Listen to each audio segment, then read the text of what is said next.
Hey there, 8th graders. Welcome to today's explainer lesson. I am so incredibly excited to have you here today. So, are you ready to totally level up your reading and writing skills? Because today we're tackling a concept that is literally a game changer for how you understand the world around you. We're talking about organizational patterns in informational text. Have you ever read an article for a research paper and just felt, well, totally lost? Like the author just dumped a giant bucket of random facts right on your head? Yeah, we've all been there. But learning to spot these organizational patterns, it's honestly like being handed the map to a maze. Once you see them, everything just clicks and starts to make sense. Here is a quick look at our roadmap for today. 1. The value of order. 2. The skeleton of writing. 3. 4 key patterns. 4. Spotting hidden clues. 5. Your reading superpowers. And 6. The godly learner. All right, section 1, the value of order. Before we even start looking at words on a page, we need to understand the foundational importance of structure in literally everything we do. Without order, there's just chaos. Think about the universe or the changing of the seasons or, hey, even just how your school day is structured. There is a grand design to it all. 1 Corinthians chapter 14, verse 40 puts it perfectly. But all things should be done decently and in order. And just as God calls for order in our lives and in creation, human communication requires order to truly make sense too. If a writer just throws random thoughts onto a page without structure, it's just noise. To communicate clearly, to share truth, and to teach others, we really have to organize our thoughts decently and in order. Moving on to section 2, the skeleton of writing. Now, let's see how this idea of order builds into the text itself. I want you to use your imagination for a second. Think about the human body. What actually gives a physical body its shape? What keeps it standing upright so it doesn't just, collapse into a puddle on the floor? It's the skeleton, right?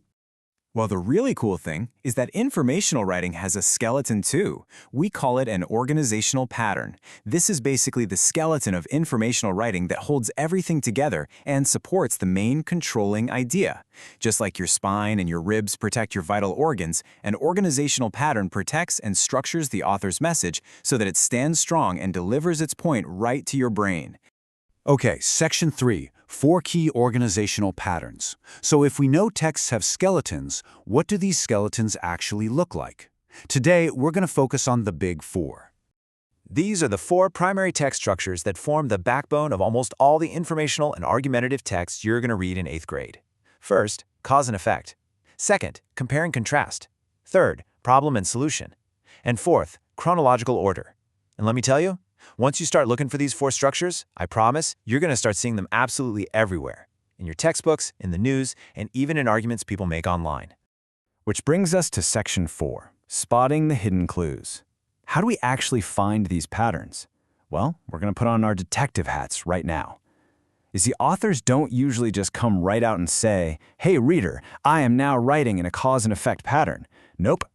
Instead, they leave behind specific signal words. They're like little structural clues that give their secret away. So consider this table right here your ultimate cheat sheet. For cause and effect, your radar should immediately ping when you see words like because, as a result, or therefore. For compare and contrast, be on the lookout for similar, different, or on the other hand.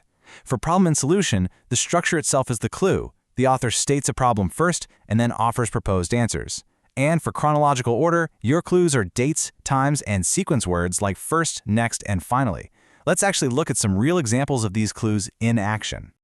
Let's analyze this sentence together. Due to drought, crop yields decreased by 40%.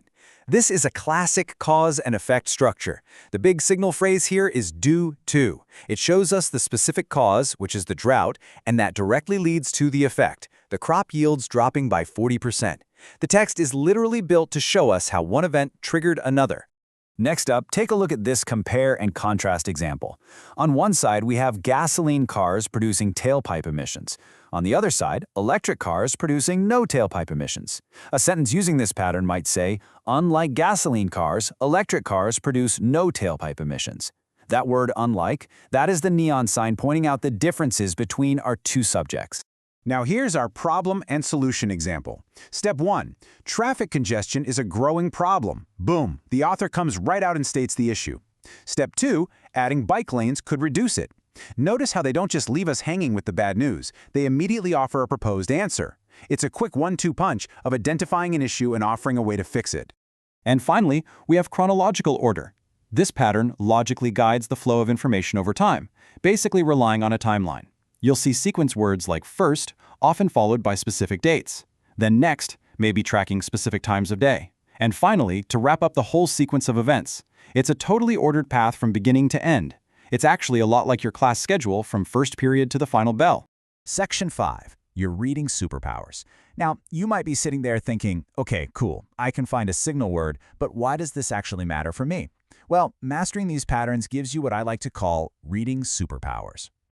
Honestly, recognizing these patterns completely changes the game. First, it helps you predict what's coming next. When you see the word because, your brain automatically readies itself for an effect. Second, this makes your reading significantly faster. Third, your comprehension gets so much deeper because you aren't just trying to memorize random facts, you're understanding exactly how those facts connect to each other. And lastly, it makes your own argumentative writing absolutely incredible. When you write using a clear pattern, you ensure your readers can effortlessly follow your reasoning.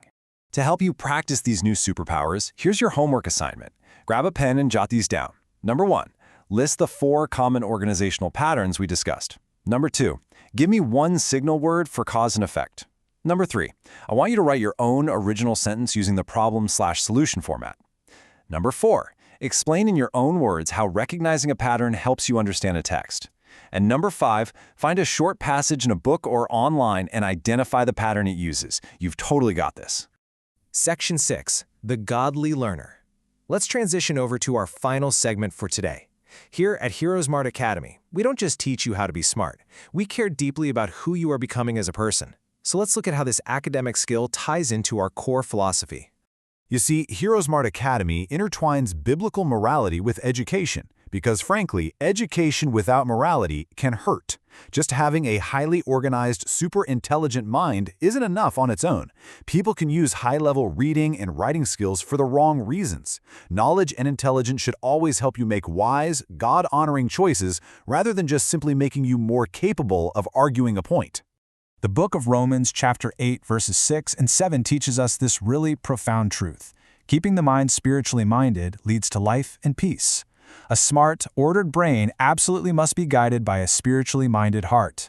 When you take your academic excellence, your ability to structure thoughts, write persuasively, and read critically, and you center it all on God's truth, that is where you find true life and true peace. So, as we wrap up this explainer, I want to leave you with this final, provocative question to chew on. How will you use your newly ordered mind and your academic excellence to make God-honoring choices this week?